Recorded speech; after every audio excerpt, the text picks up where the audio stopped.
This is the Shotgun City Sheriff, the law himself, Clayton Clark. Ladies and gentlemen, this is Mr. Kennedy, a.k.a. Mr. Anderson. This is the Young Titan, Aaron Atlas. Hey, this is Matt Brannigan. This is the Warbound Hellhound, Bo Sword. This is your favorite drunken pro wrestler, a.k.a. the Bud Light Brawler, Dalton Davis. This is Lizzie Six. This is Jake Something. And this is the jaw-jacking, back-cracking, God created all men equal, and then he made me the sequel, Rohit Raju, and you are listening to the Spot Show Podcast. Spot Show Podcast. The Spot Show Podcast. Spot Show Podcast. Podcast. The Spot Show Podcast. Spot Show Podcast. Hell yeah. The Spot Show Podcast. The Spot Show Podcast? Yeah, that's right, I stuttered. Shut up. What's up, everybody? How are we doing? Welcome to the Spot Show Podcast. This is, of course, an independent wrestling podcast with a few pit stops along the way. I am one of your hosts, Jim Minton, Dickie Wabash. This lovely gentleman right here next to me, that is your co-host, my co-host, our co-host, America's co-host, the one-legged wonder, Michael Madrox. Is this Good Morning America now? I think that if we decide to, because here's the thing, let's get a little inside baseball, and let's get local right now. Let's get local and vocal. Our current local news station is apparently in shambles. Yes. I don't know this because I don't have local television at my house because I'm a millennial, and why should we pay for cable when we can just stream everything? Exactly. I haven't watched the news since, like, my parents made me. Better yet, why should I have to watch local news when I'm in the Facebook groups? The Facebook groups are so That's good. all you need to know. The Facebook groups are so good.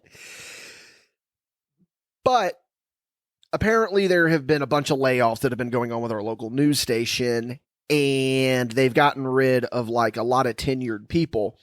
I say that we breathe some new blood into it. I say that we go to News Channel 10.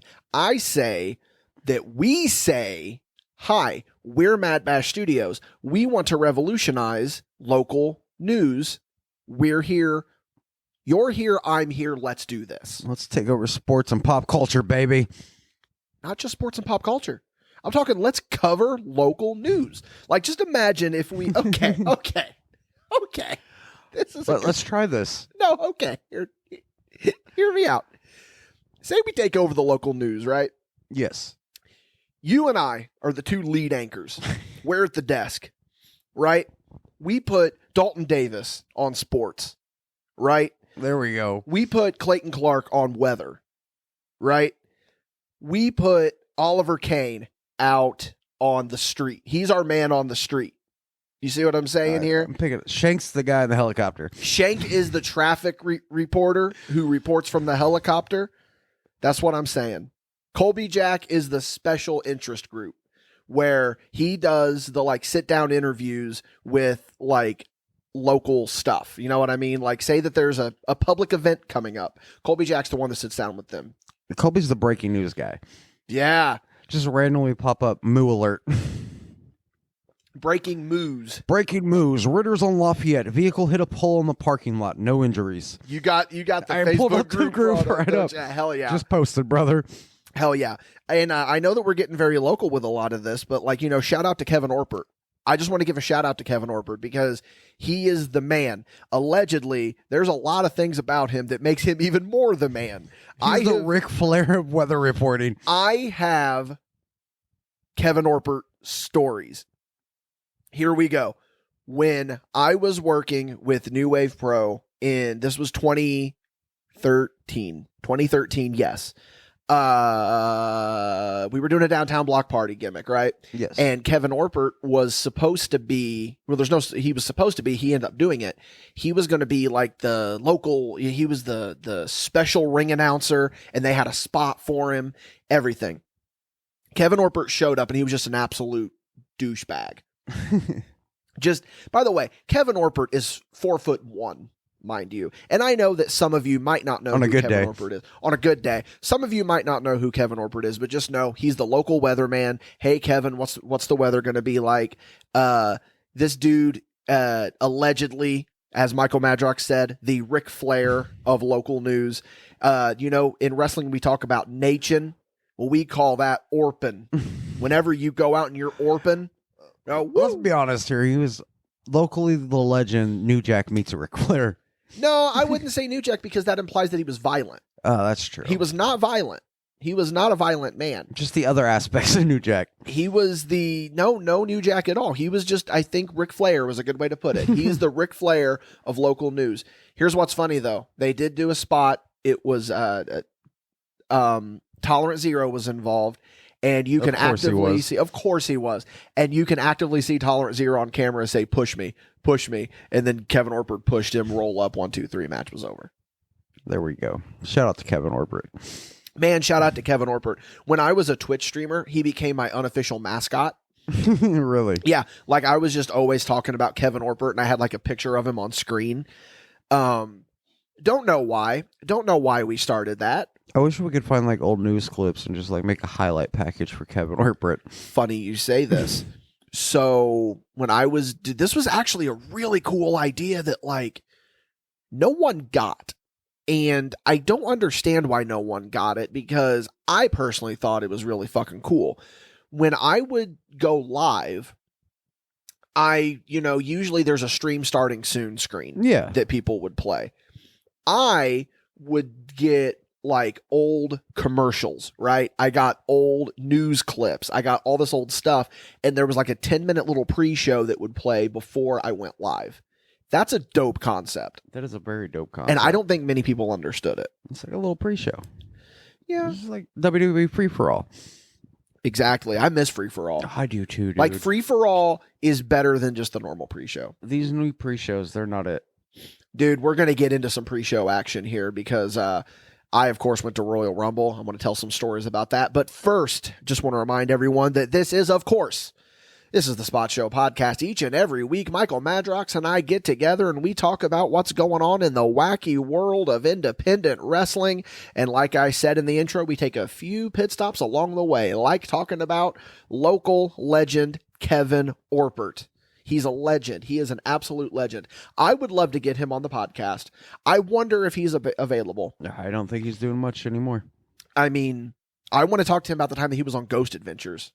Was he? He was on Ghost Adventures. You didn't know this? No. So they did an investigation of Ashmore Estates, which you know Ashmore Estates. Yes. Fun fact, an ex of mine lived within, from her backyard, I could see Ashmore Estates.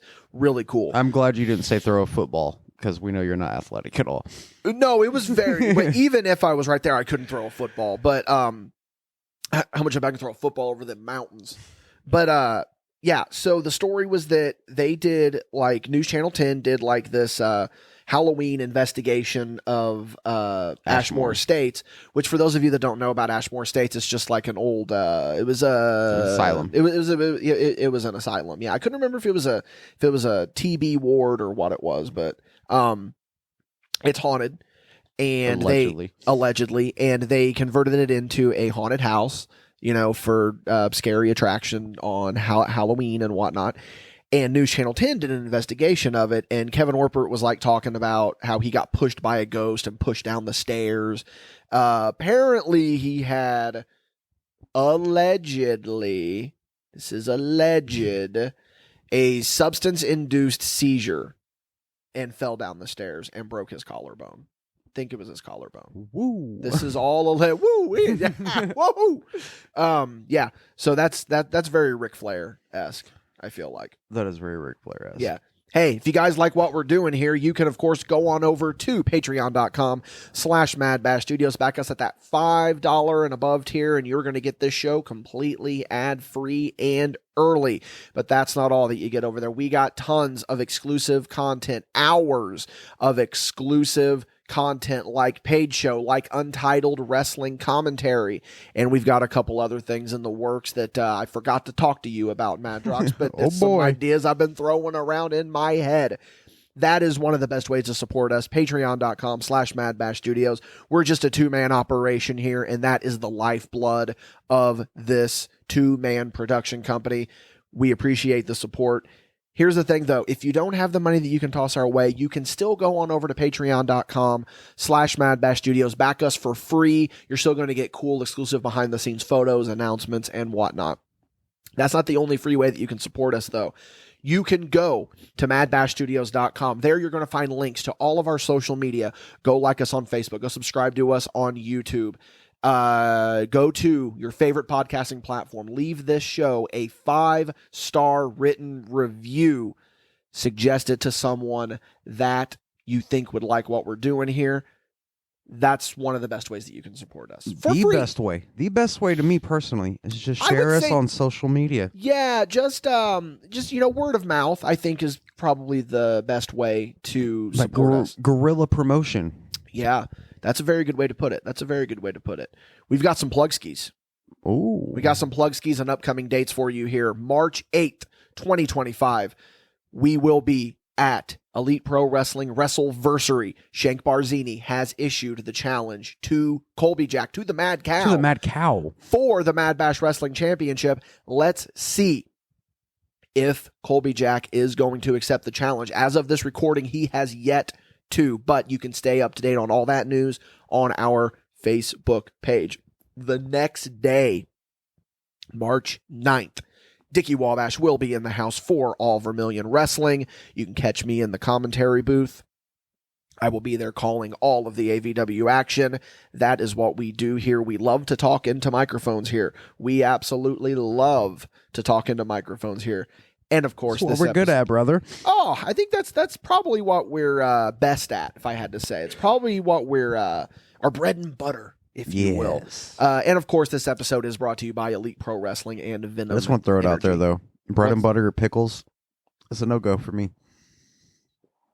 Hang on, you're saying, oh, bread and butter pickles. Yes. I thought you were saying like you're going to make a sandwich of like Bread, butter, and pickles. I'm a dill pickle guy. Yes. I'm a dill pickle I guy. can't do the bread and butter. No, I don't like bread and butter. Too sweet. The texture is just off to me. Yeah. Yeah. Do you ever do a thing where when you're done with your pickles, you keep the pickle juice and you cut up some cucumber, put it in there? No, Let but it kind of make your own keep pickles? the pickle juice for muscle spasms and body aches. Pickle juice is also good to mix, like if you're making a brine, a marinade, a brine for your chicken. It's a little Dickie Wabash. The cooking with Dickie we got there. So Michael Madrox, we are just a few days removed from Royal Rumble 2025. Royal Rumble season's over. We're on the road to WrestleMania. We are absolutely on the road to WrestleMania right now, brother, and we are kicking it into overdrive. It all started at Royal Rumble.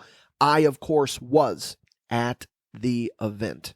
Live and in person. Gotta tell you, it felt so good to finally be at a good Royal Rumble, because the one Royal Rumble I've been to is objectively one of the worst Royal Rumbles. But at least you got to see Johnny Knoxville. That's the only saving grace to that one. And I got to see the Ivory return. The Ivory return was cool, and so was the Cameron return, because if you remember, I flipped the fuck out whenever Cameron came to the ring. For no reason. No reason at all. None reason. Of course, we're talking about, that was the 22 Royal Rumble. We went to that in St. Louis. Terrible Royal Rumble. And I would say that this Royal Rumble, it was fine. The Rumble matches themselves were not great, but the ladder match and the tag match were really good. I think that what has happened here is that we have conditioned ourselves that the Royal Rumble is just going to be a spam fest of surprises. And that's not always what it's going to be. No. Because Joe Hendry was not a surprise. We knew Joe Hendry was going to be in this fucking thing. Especially when the women's went through and there was no TNA entrance in that match. Yeah. I looked over at little Logan Madrox and I'm like, Joe Hendry's going to be in the men's. Yeah. And, we had the debut of Jordan Grace. We had all that. There was, and then Nikki Bella coming out at 30. That was a choice, definitely. After all the shit she talked about the WWE. Yeah. Everyone gets a second chance. But we're not here to necessarily review the show. We're not here to talk about the show. There's some topics we do have to discuss. Oh, there's a couple that we're going to discuss. Stone Cold Steve Austin never bedazzled his knee brace, damn it. Never did. Never did. What are you referencing? Charlotte Flair. Oh, did she bedazzle her knee She had brace? her I knee didn't brace pay attention. bedazzled. Dude, having her win was such a choice. Like, it was expected as soon as they announced her Yeah. return. And then she came out the 27 spot. Come on now. That lucky number 27. Here's the thing about this Rumble. If you remember, a few weeks ago, Spot Show Podcast, that's here. That's this. That's this show. Our words. Who did we have very choice words to talk about? Yeet. Jey Uso. Yeet. Look at where the internet has gone now. Not saying that we're the trendsetters, but we said it first. To my knowledge, were the first podcast to go against Jey Uso. And it is not that I'm against Jey Uso. I just do not think that he is ready for that spot. No. There are tons of people that have all of a sudden flipped on Jey Uso and are booing him out of the building and don't like him. That is just fickle wrestling fans. You're going to have that with any Royal Rumble winner any year. Most of the time, yes.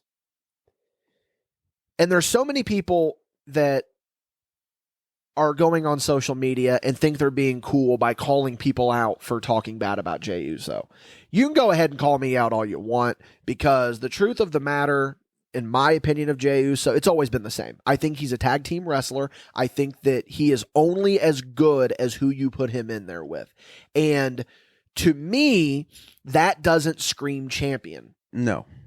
A champion should elevate the person they're in the ring with, not rely on the person they're working to elevate them. And my problem with it is not that it's Jey Uso. The problem is that it's so predictable. You know he's going to go after Gunther. And you know he's going to get that win so he can have his Yeet Fest in the middle of Mania. I don't know, though. I think they have Gunther beat him. You think so? Yeah, I could see that. This is going to be the first Rumble winner to not win in how long? Since Rollins cashed in Money in the Bank on Roman? Nakamura was after that. Nakamura won the Rumble and didn't win the title. So probably since Nakamura, if I had to guess. And that was 2017, maybe? No, that was 20... Doesn't matter. Point being, I just look at Jey Uso, and I think that was very short-sighted booking. I think that was a very short-sighted booking decision, because they wanted the pop in the moment, but it's like, man, Gunther just screams champion to me. Well, I mean, take away the championship match at WrestleMania. Who else in that Rumble needed that train to take them into Mania? That's where a good argument is being made, because arguably no one needed the win. No. I mean, Rollins didn't need it. Roman didn't need it. Punk didn't need it. They're all already elevated. McIntyre didn't need it. You know, I think that they definitely want to go for the underdog story with Jey Uso, but it's like, how are you going to be an underdog and your name be main event Jey Uso? Yeah. They're trying to forcefully grow what they did with Bryan Danielson and Kofi Kingston. Yes. And I don't think it's going to happen, because the Daniel Bryan one was 100% organic. The Kofi Kingston one was orchestrated a little bit, but at the same time, but it still organic. Felt organic. Yes. They're forcing their. I don't know. I'm not good for Jey Uso. I just don't think he's ready for that spot. Sorry, I just don't think he is. It's going to be interesting to see where they go from here. Well, where they go from here is he's going to beat Gunther at Mania, probably. I hope not, though. I hope not. I agree with you. But like Cody versus Jay, that's not going to be a draw, baby versus baby. No. So that's the only match option that's there. So then it's going to be Cena and Cody, right? V brought up a good point, and I'm going to have to side with V on this one. Oh, shout out to Jason V here with a V take. What's a bigger match? Cody versus Cena for the title? Or Cena versus Logan Paul as the attraction? Well, they're clearly setting up for AJ and Logan Paul. That could happen in Elimination Chamber, though. Yeah, but I mean, typically whenever a match, they clearly are setting up for them somewhere, but typically in a Royal Rumble, it usually spells out to WrestleMania. Yeah. Because that starts the work. But just think about that, though. But you don't need that. I mean, really what they could do is... That would be the Mayweather Big Show match of this Mania. Yeah, it would. That's true. That's very true. As much as I hate to admit it, because I can't... Because who's a bigger stomach star Logan than Paul. John Cena, and who's got more followers than Logan Paul in the WWE? I Show Speed. Put him in there, too. Yeah. Dude, props to him for that fucking spear, by the way. Did you see his leg after from the Matt Burn? God. Whole top 3 layers gone. My conspiracy theory is that I Show Speed was a last minute fill in for JD McDonough. That could be. I think JD McDonough was supposed to be in that Rumble, and then they did. Which I've been presenting a lot of woulda, coulda, shoulda conspiracy theories. Like last week, I presented the idea that that they were very clearly building up to Tyson versus Shawn Michaels. Down like for maybe Mania 15. Yeah. But it ended up not happening. Yeah, I don't know. I think that I Show Speed was originally supposed to be JD McDonough's spot. You got to give the props, though, to this year's Rumble because it built the right 3 guys that needed it. Yeah. It built Penta, it built Breaker, and it built Fatu. Can we talk about Penta? Go ahead. Both feet touch the floor. Yeah, both feet definitely touch the floor. I don't get it. I've never been a Penta fan. I don't get it. The last good thing he did was the Lucha Underground with feud Vampiro. With Vampiro. And the last thing that he did that I enjoyed was that Best of 7 series against the Elite. But that wasn't even because of him. It was because of Kenny and Pac. Yeah. Because I've seen the Bucks and the Lucha Bros to death. That's all AEW was there for like the first 3 years. All Penta is a hand gesture. Just like we talked about with Jey Uso. I mean, he's good. He works his ass off. Yes, he's a good worker, but he's a good fucking human being too. He seems like a good guy, but I just personally, I don't get the hype around him. I've seen so many other people work that style, not necessarily better, but it's like, let's not sit here and act like that he's the be all and end all. That's my thing. They're building him up to be the next Rey Mysterio, though, for the future generations. Well, he's already the next. Yeah. He's already the next Rey Mysterio. If you ask me, I think that he's going to be. How many looked masks at did you see there? with Penta? Penta? Yeah. They actually weren't selling them at the. Really? Yeah, they weren't. I figured those would have been a big ticket item. Yeah, they weren't at the they weren't at the merch area, which that's a good segue into talking about my experience at the Royal Rumble. Yeah, so I originally wasn't going to go. I just didn't really feel like going. No reason other than I was just like, Been there, done that. been there, done that. I've already been to a Rumble. And then I got thinking about like, man, Cena's last Rumble. It's in my home state. First wrestling event at Lucas Oil. Yeah, let's go. Let's go. So I got with my cousin Derek, who is he's a non-wrestling fan. So it was kind of a weird choice, some people would say, to get him to go. But, you know, we grew up watching wrestling together and always talking about how we want to go to a Royal Rumble. We want to go to a Royal Rumble. We're going to go to a Royal Rumble one day. Well, it took almost 30 years, but we finally went to a Royal Rumble together. And it was really cool to experience that with him, especially considering that it was in Lucas Oil Stadium. I've gone with him to plenty of Colts games there. So it was just a no-brainer, pretty much. This was like a rubber match. I had to go to the Colts games. You're coming here with me. Yeah, yeah. And at first, he didn't really want to go. then I was just like, I'll go by myself. And then he was like, yeah, you know what? Yeah, I'll go. And he's glad that he did. Here's the one drawback though. And I'm kind of, no, I'm okay. I'll get to that because I don't want to sequence break here. So we get up there and we link up. Dalton Davis rode with me. We link up with Jay Silva, link up with Clayton Clark. You know, we were there representing. There's some stories that are going to be saved for Painski. But we were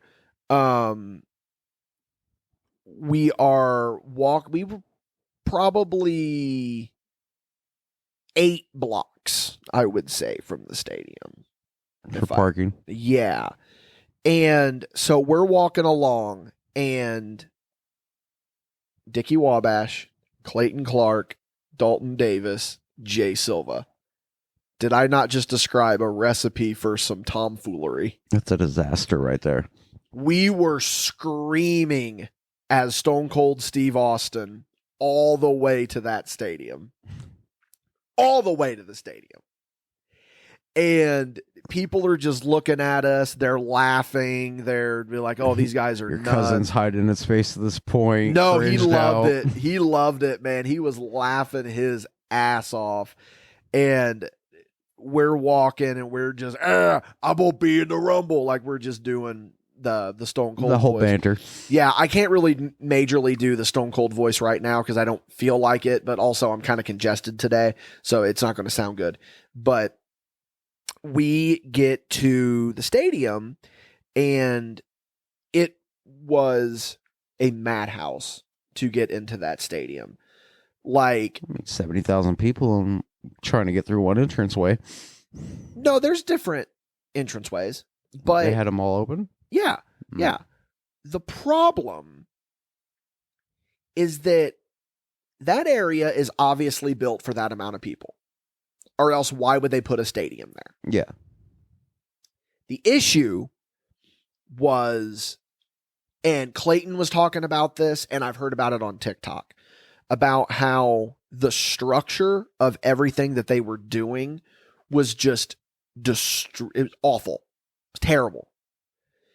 So the Superstore, which was originally our plan, was to stop at the Superstore on the way, was in the convention center. And the convention center, you can go through the convention center to get to the stadium. Yeah. And I've been to that convention center tons of times, you know, to go to Comic-Con, to go to conventions, to go to Comic-Con and all that.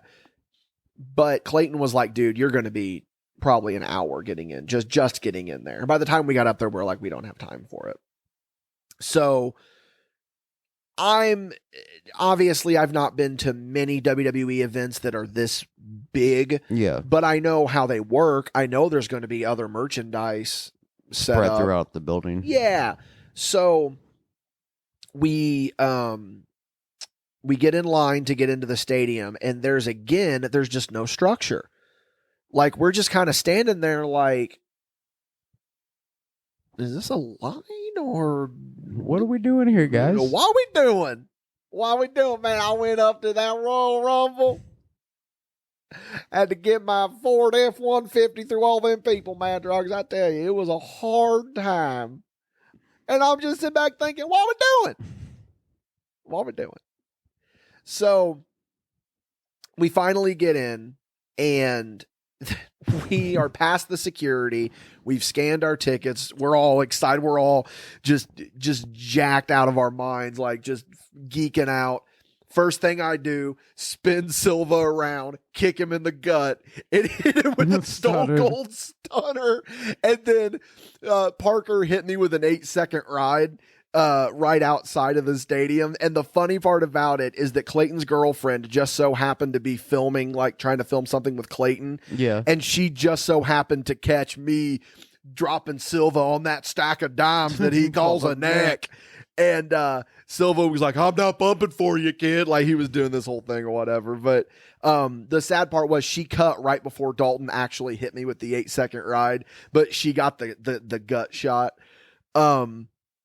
So then we all get into the stadium, and we walked in at what many people consider the main entrance of Lucas Oil Stadium, where they've got the big horseshoe and they've got all the Lucas Oil stuff, yada, yada. And there's the pre-show right there. And The display area. the display is a good way to put it. And it was a clusterfuck. So we're all standing there and we're like, okay, after the show, we meet at these trash cans. This is where we are going to meet. And, we'll get there. So we're all standing there. We all go use the bathroom. And then we're all just kind of like trying to figure out what we do. And it's like, what's the next move? And I said, I'll know about y'all. I said, I'm going to that merch line. I said, I'm getting the limited edition John Cena shirt. I'm getting anything limited edition. I'm getting merch. Yeah. They're like, okay, yeah, we kind of want to do that too. So we start kind of moseying our way over there. And as this line is structured poorly, then all of a sudden, we see security splitting the line, like the group of the mass amount of people. Yeah. We're like, what the fuck is going on? Here goes Bully Ray just walking right through the group of people to the pre-show section. So it was just really funny. And then this is how you knew that it was bad. So the way they did it was they had the, what do you call it? Why is this word escaping me? Where they make the queue with those gimmicks, the pole, and you pull the nylon out or whatever, the ropes. Yeah, the trails. They had it bottlenecked down to just one way to get in. And there was a mixture of people coming into the stadium, people standing there watching the pre-show, and people trying to merge their way into this fucking bottleneck. And it was just at a standstill, and it was fucking abysmal. It was terrible. See, we didn't have that problem in St. Louis. Yeah, the way that we were in St. Louis, we just walked right through. Oh, hey, merch. Boom. Okay. Boom. And then went in. Lucas Oil Stadium is also a much bigger stadium than... Which makes no sense to why we didn't have that problem in St. Louis. Yeah. Well, I think it was also it was a time thing. I just think that they didn't lay out the venue in a smart way. No. I think they just had too much going on at once. Because in St. Louis, they did the pre-show, and as soon as the pre-show ended, they tore that down and had seats there. Yes, they did do that, yeah. But see, they had the pre-show up in the concourse. Yeah. Of the of the stadium. So we which, by the way, for those of you that know how Lucas Oil is laid out, what is considered the main entrance is where that bay window is. That's the main entrance. And you walk in and it's all open. You can look out and you can see the field. They were right smack dab in the middle. There's like a big horseshoe stage. And a lot of it had to do with the fact that Pat McAfee was there. That's why people were giving a fuck. Because, my cousin Derek is a huge Pat McAfee fan. So he was like, oh, dude, this is the first time I'm getting to see Pat in person. This is pretty fucking cool. So finally, I get in line. And I'm actually in the line now. But before we get there, my cousin Derek is like, I'm going to go scope ahead just to see if I can maybe find, shorter lines or anything for you. And they did have an area that's the pro shop, the team store. Yes. That also had merch and stuff set up in it. But it would have been twice as long waiting in that line. And we had it in our head, we want to be in our seats at 5:30. That's when we want to be in our seats. That's 30 minutes before the show, get settled in, what have you. Get your footing, your surroundings. Yes. So I finally get bottlenecked in. I buy my merch, spend an ungodly amount of money. And then we start heading towards our seats. And before we get there, you know what we do, Madrox? We hear a message from our sponsors. I say we hear a word from our sponsors. This episode is brought to you by Elite Pro Wrestling. We all love live entertainment, right? We all love live wrestling, right? Well, what if I told you that there is a place that combines the entertainment and the wrestling live that we all love? Look no further than Elite Pro Wrestling. Whether it's in person in Odin, Indiana, or Washington, Indiana, or if you check them out on YouTube, Elite Pro Wrestling guarantees a quality show that allows them to live up to the name Elite. If you're feeling generous, go ahead and check them out on Patreon as well. If you back them, you're going to get early access to all of their shows before they hit YouTube. Again, check out EliteProfessionalWrestling.com. This episode is brought to you by Venom Energy. Hey, we've all been there, and there's nothing wrong with admitting to it.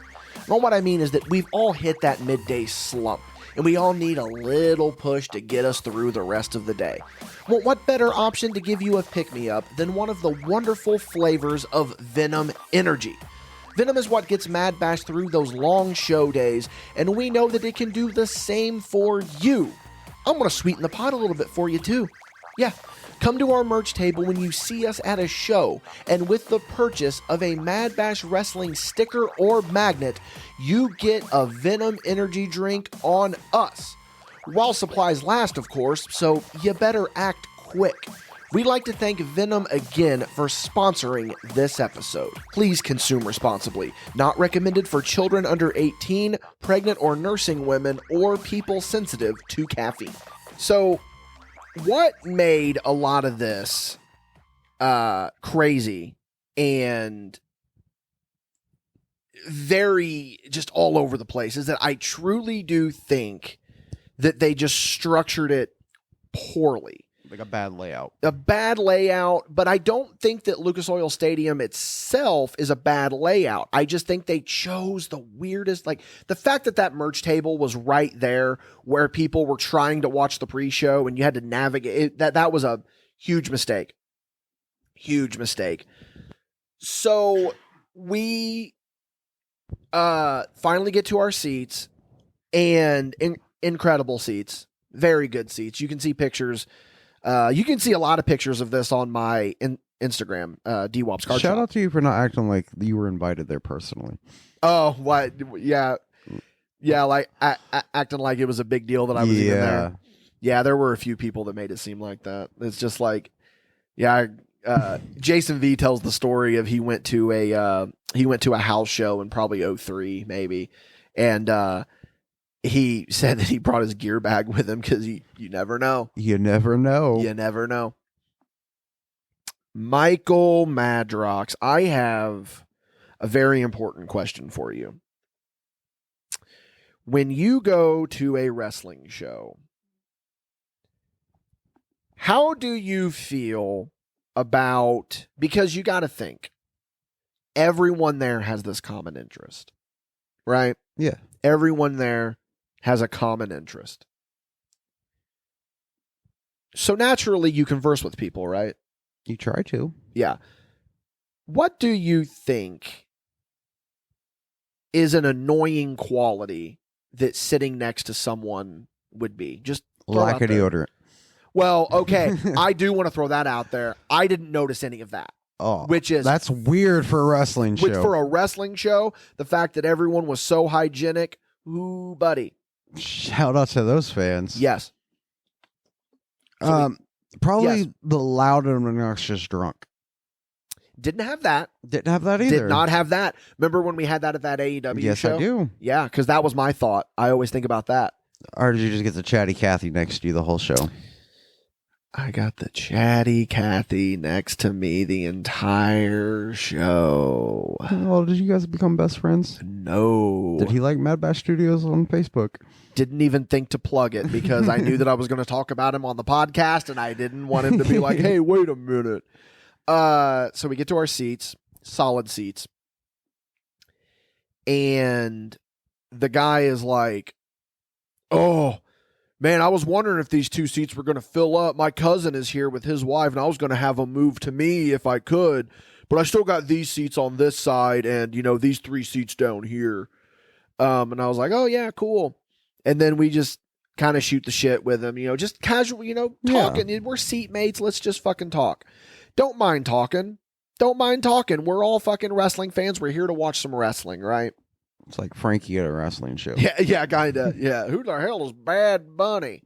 How do you not know who the fuck Bad Bunny is? Who's Ridge Holland? I only watch AEW. So that was way too inside. There's like 2 people that are going to understand what And we're those talking 2 people about. are so happy with us right Yeah, now. and there's one person may or may not support us on Patreon. What's up, Brandon? How you doing? So, we, and it was fine to just sit there and be like, so who do you think is going to win? who do you think the surprises are going to be? Who do you think is what's going to happen here? Casual conversation. And I'm fine with that. There was that. I'm fine with that. But here's what was annoying to me. Like to the point of where I didn't want to cause any tension because I got to sit next to this motherfucker for 3-4 hours. You know what I mean? I would lean over to my cousin and say something to him and he would go, "What's that?"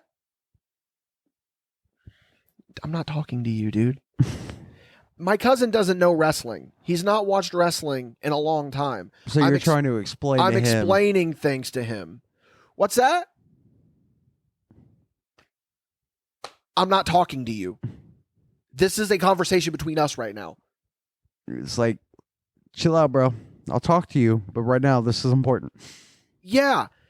And just the way that he was eavesdropping on your conversations, basically.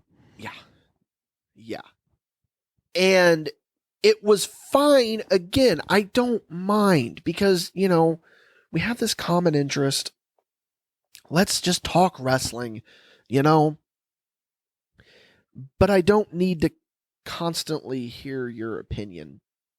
And here's one funny thing this guy was doing. As the guy who gets paid to spilling his opinion on a weekly podcast.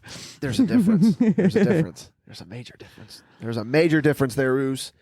What was majorly annoying to me, though, it's not even annoying. Okay, I don't know why I said the word annoying. It was just weird. Is that he was filming every entrant. But it was almost as if he was forgetting that he was filming every entrant because he would stop recording and put his phone in his pocket, and then the timer would come and he would scramble for his pocket and get his phone out and film it. Jesus. It's just like, dude. Just leave it out. Dude, that at one point he did leave for a bit because he didn't care about the tag match, and that was another thing that was kind of annoying. Is I told him, that was the most excited for the match on the whole card I was. Me too. And I told him that, and like that's the thing, like I hate motherfuckers that just won't let you enjoy things. Like you can give your opinion, but like don't immediately poo-poo it and be like, I don't know, man. So he left during that. But Michael Madrox, there was a very interesting moment that took place during this Royal Rumble, during the Women's Rumble. Did you poop yourself? No, I didn't. So my cousin is to my left. There's this kid, probably 2021 maybe. He looked young, sitting next to him. In front of him is a guy who every time, this was during the Women's Rumble, every time someone would come out, he would stand up with excitement. Yeah. That's what you're supposed to do with these shows. Let's be ecstatic, you know what I mean? Let's be excited. Let's have fun. We're all friends here, man. We're all marks at these shows. We're all marks, man. Let's have a good time. Enjoy and as long as you're not disrupting anyone, have fun the way that you want to have fun. I'm not going to sit here and tell you how you should have fun. Probably midway through the Women's Rumble, he gets up for, I don't even remember who it was. And the guy goes, "Are you going to stand up all show? Because I'm having a hard time seeing, and I can't enjoy it if you're standing." Jesus Christ. So the guy that keeps standing, I'm assuming it's either his husband or his boyfriend. They clearly are a couple together. Yeah. Turns around and is standing up because there was someone trying to cross in front to get back to their seat. And he just starts tearing into this guy of like, he's having fun and he can enjoy it the way that he wants to enjoy it. You enjoy it the way that you want to enjoy it. He can stand up if he wants to. Anyone can stand up if they want to. And it just blah, blah, blah, just being a fucking dick to this guy. Now, Michael Madrox, in your opinion, let me finish that. So after that happens, they both just sit down and they're both just stone-faced. Now, Michael Madrox, in your opinion, who is in the wrong there? Both of them. Thank you. Both of them are in the wrong. Thank you. But here's how the guy in front, I think, was more in the wrong. Even though both were wrong. There's no right way here. He clearly let it ruin his time. Yeah. But motherfucker, you're the one that decided to pop off on this kid. So after the Rumble, he turns around and does the most backhanded apology I've ever seen in my entire life. It was one of those of where it's like, I'm apologizing, but I'm not admitting that I'm wrong. I'm just trying to have a good time. You're just trying to have a good time. So then he sits down and my cousin looks at him and goes, what the fuck is going on? And the guy goes, I was just wanting him to sit down so I could watch the show. And Derek goes, dude, don't let it ruin your time. And he's like, oh, I'm not going to let it ruin my time. But I still think that he was a bit of an asshole for asking the guy to quit standing up. Yeah. And I also especially the guy wasn't standing up like the whole fucking match. Like, it was just, yeah. It was one of those. Let them have moments. their excitement. Yes, let people have their excitement. This could have been the first Rumble this guy had ever been to. It could have been a big deal for him. Probably it was. Probably it was. But I'm going to give people a little bit of advice here. When you're in a stadium with that many people, and there are literally people on top of you, you can't hide your phone screen. No. You can't. And it's not that I was trying to look at you could just see it. Like if you just kind of, you catch it in your peripheral. Dickie's got those wondering eyes. It's not, no. It's just good luck fucking texting when there's people around you. That many people. You could see that these two were just texting, bitching at each other. And I couldn't tell if they were bitching about the guy that was next to my cousin just fighting over or how it was fighting handled. over themselves. But I will say, the guy that popped off and defended his husband, boyfriend, whatever they were to each other, he clearly let that interaction ruin his entire experience because he was just stone-faced the rest of the show. Which is horrible to sit there and be miserable. Why do people need to be that way? I don't know, brother. Why do people just insist on being miserable? I have no idea. I've never been able to figure it out. I will never figure it out. I think, like you were talking about earlier, like the AEW show, we had a horrible drunk bias, but did we let it ruin our show? No. No. But that person did deserve to have something said to them. Yes. Because he was like, motherfucker, fuck, blah, blah, blah. It's like, there's kids around you, dude. Yeah. It's, I don't know. Like I said, as long as you're not being disruptive, enjoy and have fun. Enjoy how you want to enjoy. You know what I mean? Like you fucking screaming for Caitlyn. Cameron. It was Cameron. Caitlyn was not in that Rumble. Had it been Caitlyn, I would have lost my mind. So I want to give a shout out to Lucas Oil Stadium for an incredible hamburger, by the way. Oh, yeah. Because it was fucking good. So the show gets over and we all surprisingly met up right where we were supposed to. Right at the trash cans. Right at the trash cans, right when you first walk in.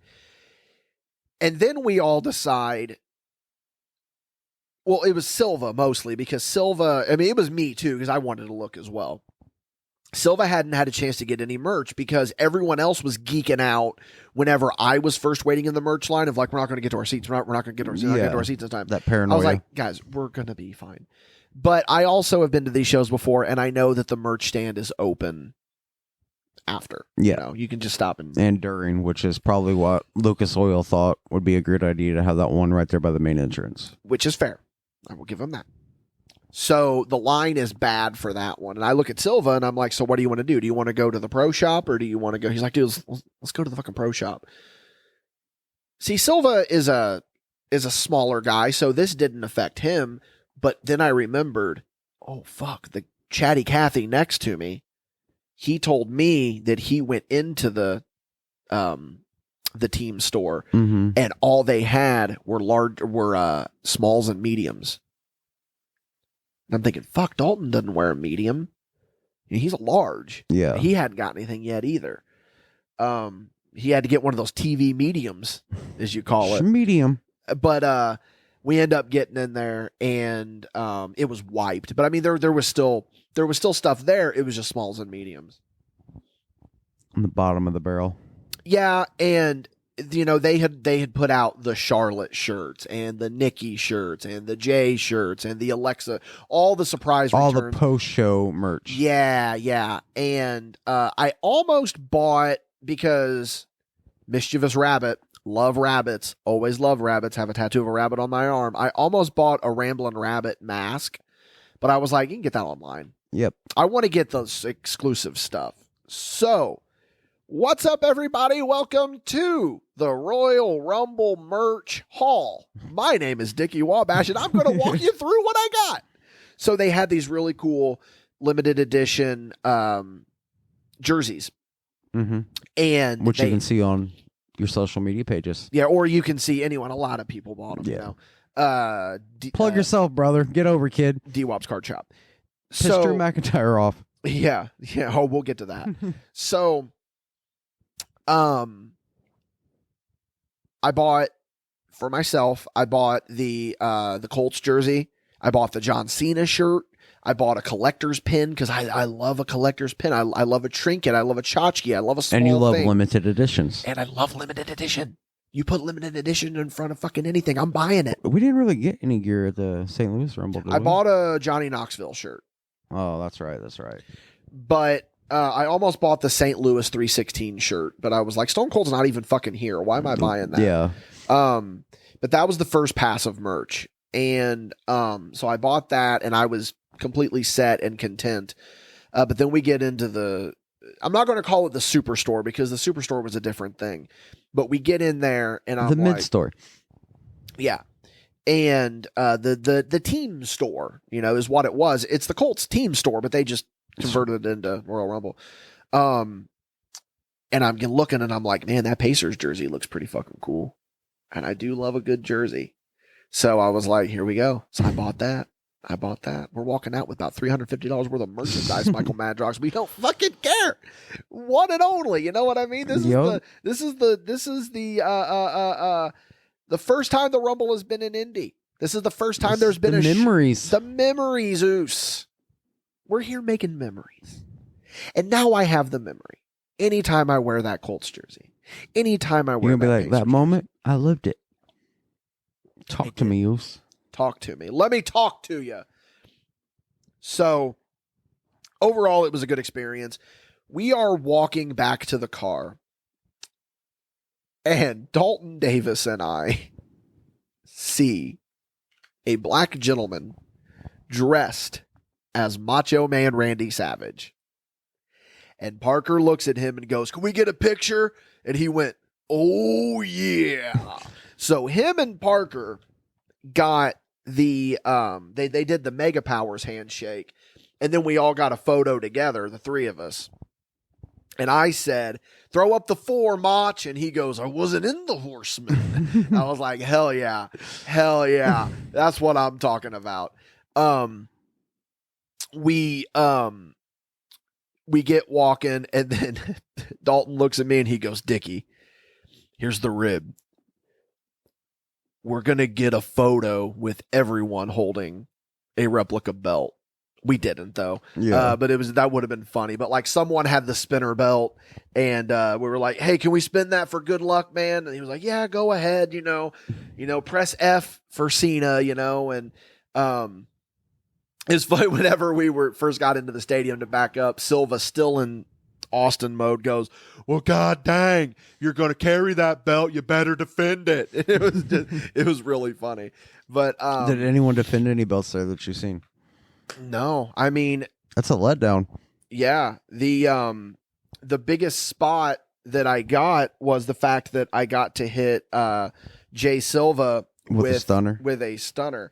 Clayton Clark, you are live on the Spot Show podcast. We're talking about Royal Rumble. How are you? I am well. I'm sitting here drinking out of my Royal Rumble commemorative cup. Yeah. Superstore. Yeah, how are you? We're good. We're good. I'm pretty good, bro. Yeah. Yeah, we're just we're going over our experience, or my experience rather, from Royal Rumble. This would be a pretty good chance to get your thoughts on the Rumble and all the experiences that you got to have. Oh man, it was great, especially to be there live. The Big Four is not something that always comes to town, especially a town near you. So whenever you get a chance to be at an event like that, whether you want to criticize it or not, it's always better live.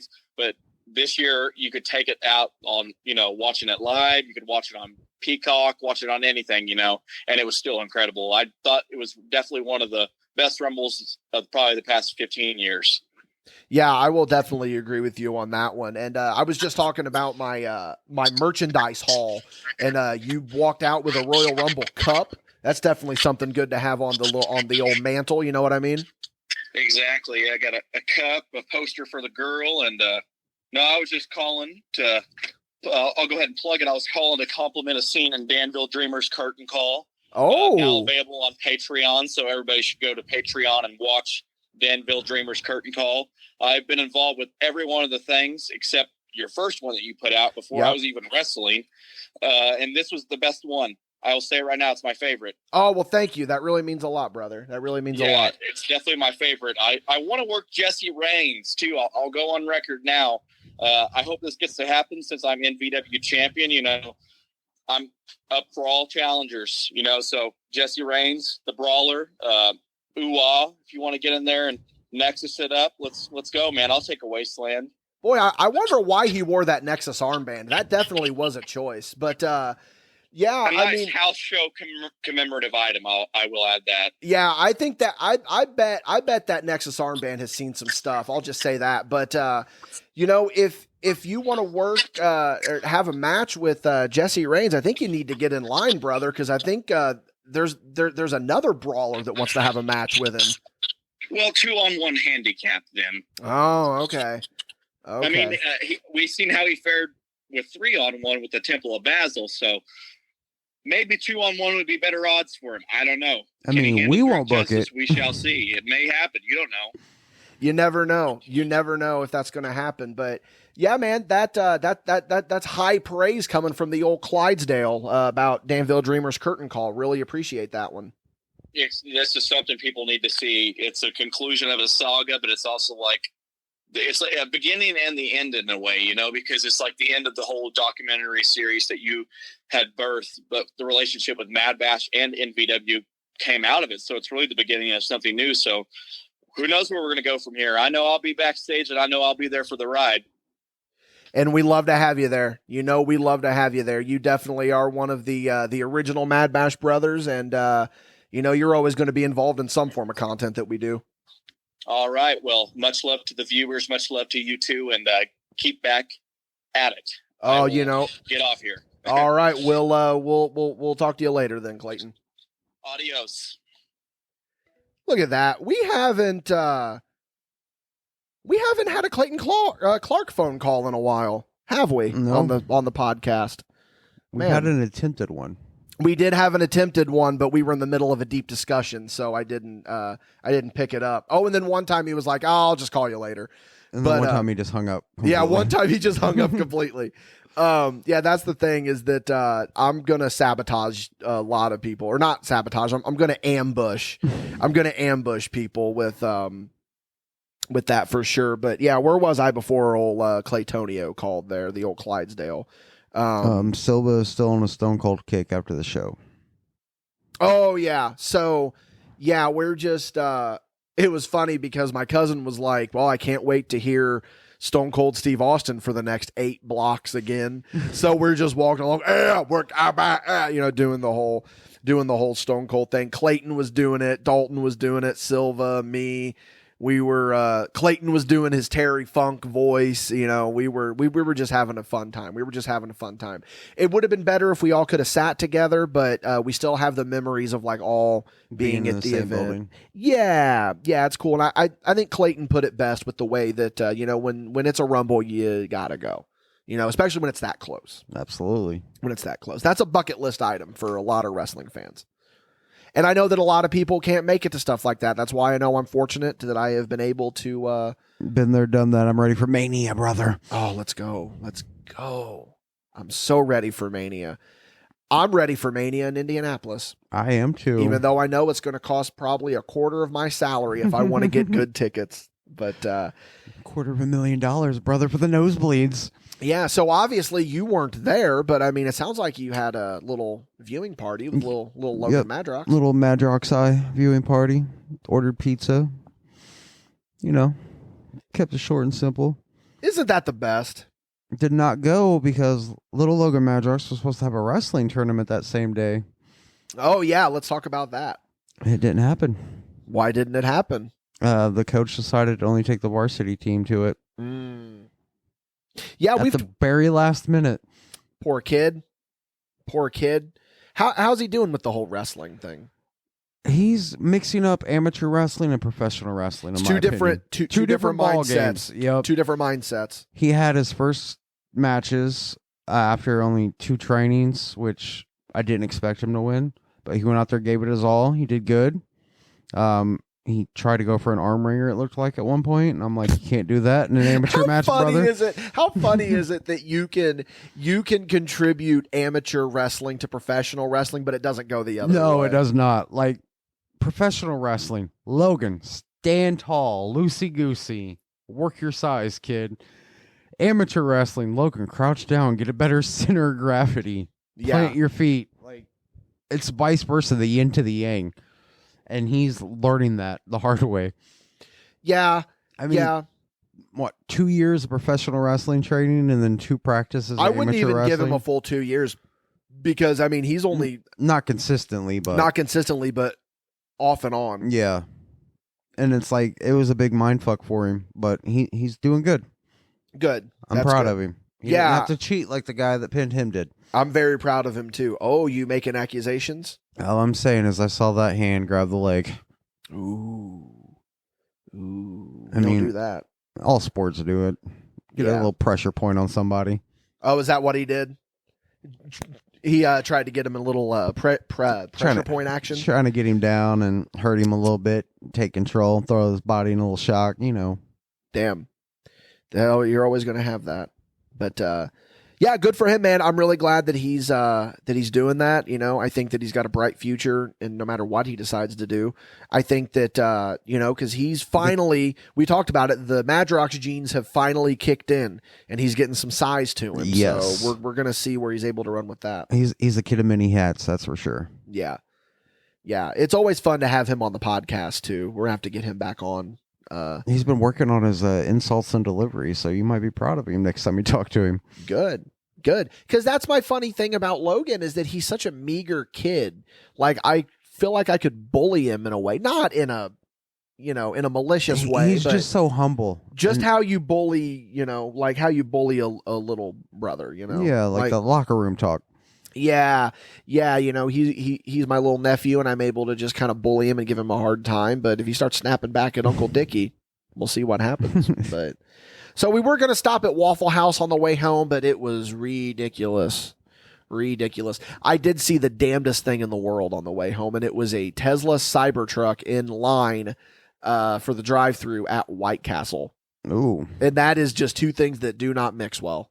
Well, I mean, if it's the guy I know that drives a Tesla Cybertruck from here. Oh, no. This was in Plainfield. He went to the Rumble, though. I'm just saying. That would make sense. He's white? A big redneck. Is it white? His truck? His Cybertruck? No, it's silver. Silver? Oh, it looked white. Is it someone that you feel okay saying their name? Yeah, Dean. Oh, he got one? Yeah. Oh, hell yeah. I didn't know that. His mom got the first one, and he got the second. Damn. Very well could have been him then. And that's what I'm saying. Sense. It makes a lot of sense for a Cybertruck at White Castle with Dean. Dude, I'm sorry. If you drive a Cybertruck, my respect for you goes down. Like, they're so fucking terrible. Like, I have a friend, her and I are always talking about like how miserable Cybertrucks look. There are two types of drivers that I absolutely despise. Cybertruck drivers and Jeep Wrangler drivers. Really? Yeah, Jeep Wrangler drivers are just worse. I'm going to put Jeep Wrangler drivers above Cybertruck drivers, though. We're going to have to get ducks. Oh, my God. MadBash ducks. Let's go ducking. Yeah, we could do that. We could do that. But all right, guys, we're going to go ahead and get off here. This was a little fun discussion. Don't forget, next week, we're going to get back on track. We have got an episode of WCW Nitro to review. So we are going to be doing that. It's going to be the January 12th, 1998 episode of WCW Nitro. You can look forward to that one. Wait, what? Yeah, remember I announced that last week. You didn't say it was going to be this close. I told you we're going to put a pin in it and we're going to get to it. Pin in it does not mean a week away. Yeah, 2 weeks. 2 weeks. The things I do for this podcast. But yeah, we're going to be doing a review of that. So if you want to watch along with us, you can go ahead and you can look that up, watch it, get some notes. Anyone on the Patreon, if you want to watch that show and have some input for the show, let us know your input on the show. We will read your comments, or if you're not on the Patreon, we will also read your comments. But who knows? We might even call you. I doubt that. But Patreon backers are going to get priority. Their comments are going to get priority anytime we do anything like that. So look forward to it. That's going to be a pretty fun episode, I think, because it's going to be cool. I always like it when we do the dichotomy of which, like, when, and especially if Hulk Hogan's on the hotline, what's he doing in WCW? That's a good one. That's a good question. That's a good question. So we're going to get off here, guys. You can find Michael Madrox on Instagram at the word 1, then the numbers 900-909-9900. You can find me on Instagram at DWobs Card Shop. We are going to be rolling into Patreon, onto Paid Show that is on the Patreon. So for those of you that are on there, you are going to be hearing that. Look forward to that. For those of you that aren't, you're missing out, because we always have a lot of fun on Paid Show. Always do. So, yeah, I'm going to go ahead. Madrox is going to go ahead. We're going to get off here, and we will see you down the road on some form of content.